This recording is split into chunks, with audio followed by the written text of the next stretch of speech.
अस्सलामुअलैकुम, this is Abdul Basit. ये video मैं मौजूदा इकोनॉमिक क्राइसिस पे बना रहा हूँ और जो गवर्नमेंट की पॉलिसीज़ हैं अब तक उस क्राइसिस को टैकल करने की उस पे बना रहा हूँ।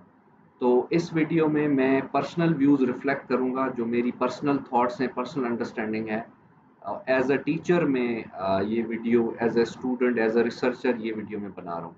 बहुत सारे लोगों के सवालात थे, मेरे खुद के भी सवालात थे, तो जितने जवाबात मुझे मिले मैं वो आप लोगों से शेयर करना चाहता हूँ।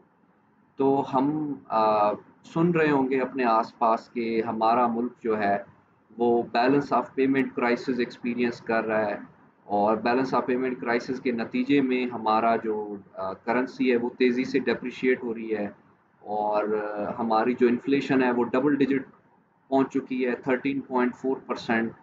और जो हमारा स्टॉक मार्केट है वो भी नीचे जा रही है। तो डिफरेंट फंडामेंटल इंडिकेटर्स आप न्यूज़पेपर से या न्यूज़ में सुन रहे होंगे कि ऐसा हो रहा है। तो मैं सबसे पहले बात करना चाहूँगा बैलेंस ऑफ पेमेंट क्राइसिस की, कि बैलेंस ऑफ पेमेंट क्राइसिस होता क्या है।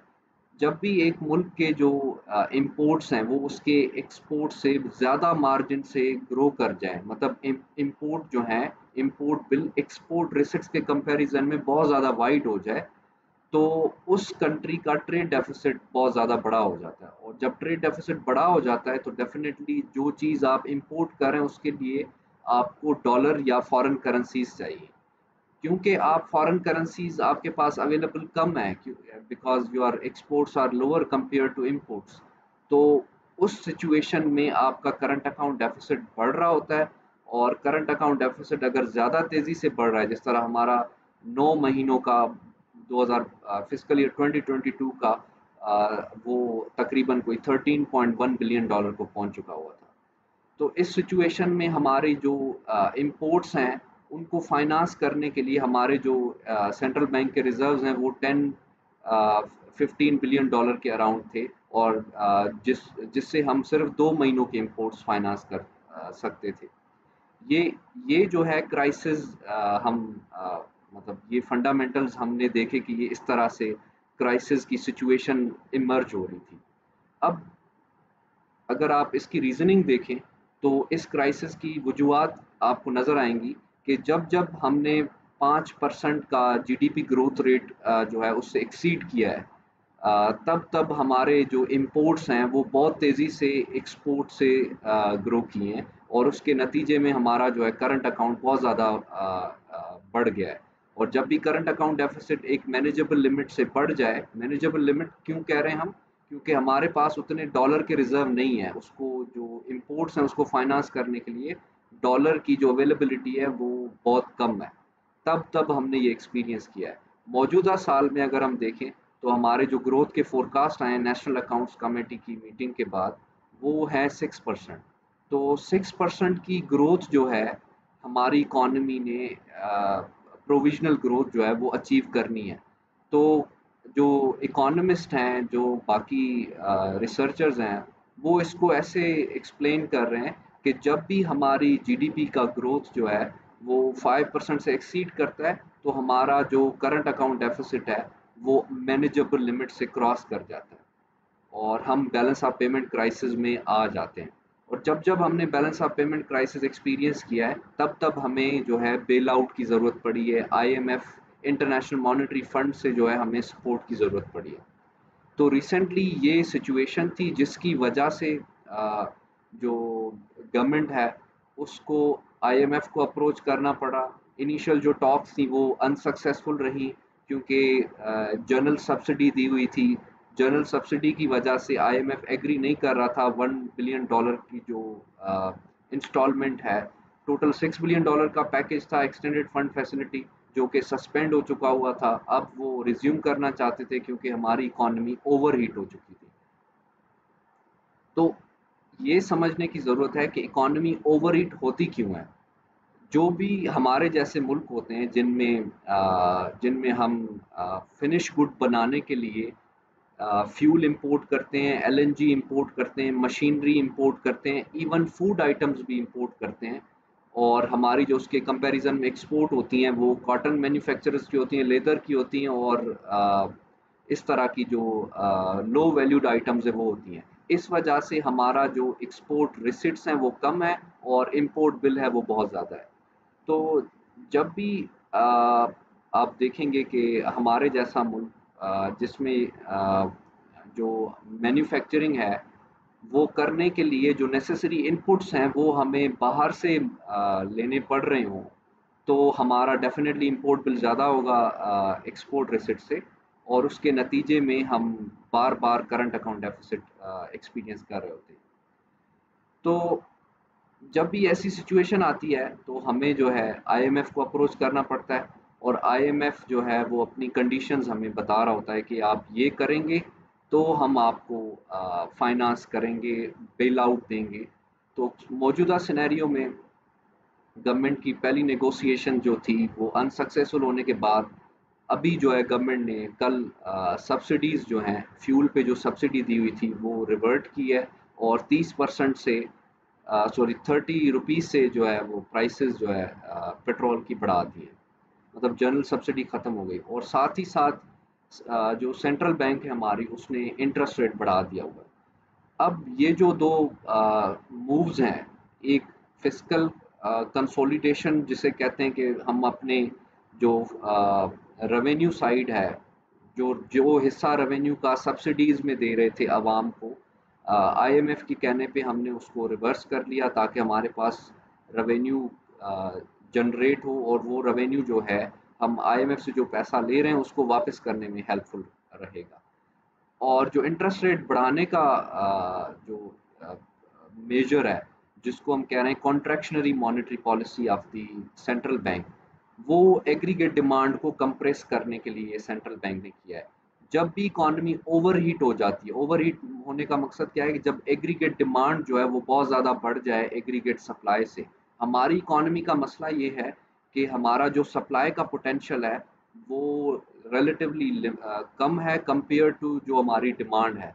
तो एग्रीगेट डिमांड जब भी ज़्यादा हो जाती है, आपने इकोनॉमिक्स में पढ़ा होगा, डिमांड जब ज़्यादा हो जाती है सप्लाई से तो इन्फ्लेशनरी इम्पैक्ट क्रिएट होता है और इकॉनमी ओवरहीट हो जाती है। और ख़ुसूसन ऐसी इकॉनमी जो इम्पोर्ट लेड ग्रोथ जिसका मॉडल हो, जिसकी ग्रोथ जो है वो जिसमें जो सप्लाई है, जो भी प्रोड्यूस कर रहा होगा मैन्युफैक्चरर, वो इम्पोर्टेड इनपुट्स के को यूज़ करते हुए फिनिश गुड तैयार कर रहा होगा। वहाँ पे जो ग्रोथ जो है वो एक बेंचमार्क से क्रॉस करेगी तो उस मुल्क के इंपोर्ट बढ़ जाएंगे और वो एक क्राइसिस में आ जाएगा।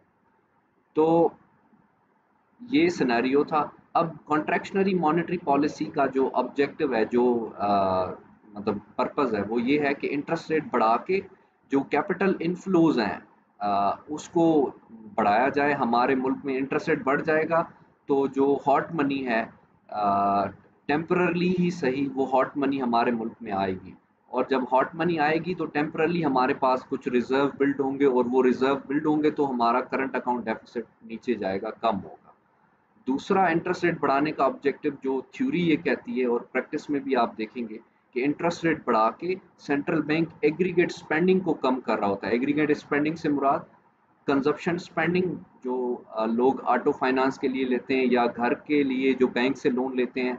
अब इंटरेस्ट रेट बढ़ने के वो बाद वो कम लोन्स लेंगे, वो जब कम लोन लेंगे तो स्पेंडिंग कम करेंगे, स्पेंडिंग कम करेंगे तो ओवरऑल जो उनकी ओवरऑल जो डिमांड है वो कम हो जाएगी। ये तो हो गए कंज्यूमर। बिजनेसेस की स्पेंडिंग भी इंटरेस्ट रेट बढ़ने से कम हो जाती है और गवर्नमेंट की स्पेंडिंग भी कम हो जाती है। तो इंटरेस्ट रेट बढ़ा के अल्टीमेटली जो एग्रीगेट डिमांड है उसको कंप्रेस किया जा रहा होता है। पर्पस क्या होता है? इंटरेस्ट रेट जब बढ़ जाता है तो एक मैन्युफैक्चरर है, उसको अगर बाहर से मशीन इंपोर्ट करनी थी और वो बैंक से बारो कर रहा था, अब पहले कम इंटरेस्ट रेट पे बारो कर रहा था, ज़्यादा मशीन इंपोर्ट कर रहा था। अब इंटरेस्ट रेट जब बढ़ जाएगा तो अब वो नंबर ऑफ मशीन्स जो है या जो बारोइंग है वो कम करेगा, और जो इंपोर्ट कर रहा था मशीन वो भी कम हो जाएगी। कैसे? इंटरेस्ट रेट बढ़ गया, उसकी जिस प्राइस पे वो बारो कर रहा था वो बढ़ गई। जब वो प्राइस बढ़ गई तो उसकी बारोइंग कैपेसिटी कम हो गई। अब उसके पास जो बोरोइंग कैपेसिटी उसकी कम हो गई तो उसकी स्पेंडिंग कैपेसिटी भी कम हो जाएगी।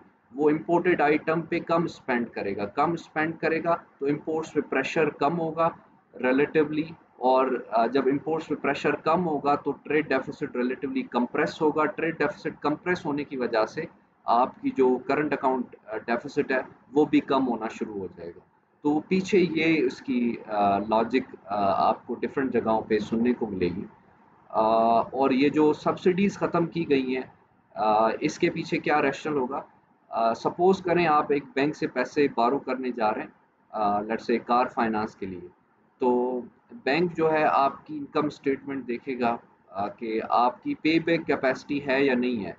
उसी तरह एक मुल्क की पे बैक कैपेसिटी जो है इंटरनेशनल इंस्टीट्यूशंस देखते हैं जब भी हम उनसे बोरो करते हैं कि ये जो मुल्क है या ये जो बंदा है जिसको हम पैसे दे रहे हैं, क्या ये हमें वापस कर सकेगा उस टाइम में जो टाइम ये प्रॉमिस कर रहा है। तो ये सारी चीज़ें देखी जाती हैं, तब आपकी जो है इंटरनेशनल इंस्टीट्यूशंस या इवन एक जो डोमेस्टिक बैंक है वो आपको पैसे लेंड आउट कर रहा होता है। तो हिस्टोरिकली जब भी हम देखेंगे कि बैलेंस ऑफ पेमेंट क्राइसिस हुआ है, तब तब हमने आईएमएफ को अप्रोच किया है। और हमने जब जब आईएमएफ को अप्रोच किया है तो वो हमें कहता है कि ये कुछ प्री कंडीशंस हैं, ये आप फॉलो करेंगे तब हम आपको बेल आउट करेंगे। तो प्री कंडीशंस में ये दो मेन कंडीशन थी। एक कि इंटरेस्ट रेट बढ़ा दिया जाए ताकि वो जो फेनोमेना मैंने एक्सप्लेन किया, इंटरेस्ट रेट बढ़ा दिया जाए और सब्सिडीज़ को वापस लिया जाए ताकि एक स्टेबिलिटी क्रिएट हो, करंट अकाउंट डेफिसिट श्रिंक हो। और तब जाके आईएमएफ कुछ जो $1 बिलियन की इंस्टॉलमेंट है वो अप्रूव करेगा और हम इस क्राइसिस को किसी हद तक मैनेज कर लेंगे। लेकिन मतलब ये जो स्टेबलाइजेशन का फेज़ होता है इसका स्पेसिफिक टाइम होता है। और स्टेबलाइजेशन के प्रोसेस में हम करंट अकाउंट डेफिसिट को कम करना की पॉलिसीज़ अप्लाई कर रहे होते हैं। और जब करंट अकाउंट डेफिसिट कम हो चुका होता है तब हम फिर स्टेबलाइजेशन फेज़ से निकल के ग्रोथ की पॉलिसीज़ को अप्लाई करते हैं। तो ये जो सिनेरियो है ये रिपीटेटिव है, ये शुरू से चलता आया है और हम इसको बार-बार एक्सपीरियंस कर रहे हैं। तो ये जो पॉलिसी प्रिस्क्रिप्शंस हम फॉलो कर रहे हैं ये टेम्पररी सॉल्यूशंस हैं, they are not permanent solution.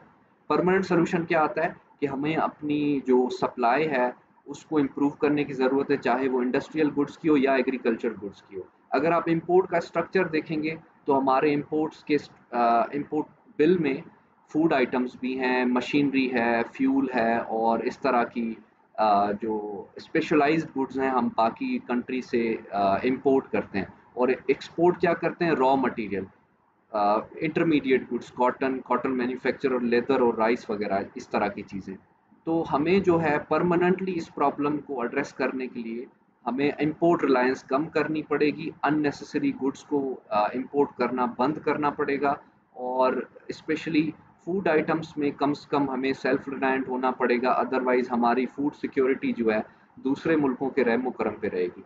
Industrial goods के लिए हमें long long term industrial policy बनानी पड़ेगी, जिसका मतलब है हमारे जो इकोनॉमिक स्ट्रक्चर में कुछ चीज़ें गलत हैं उनको ठीक करने की ज़रूरत है। क्या गलत है मैं जल्दी-जल्दी बता देता हूँ।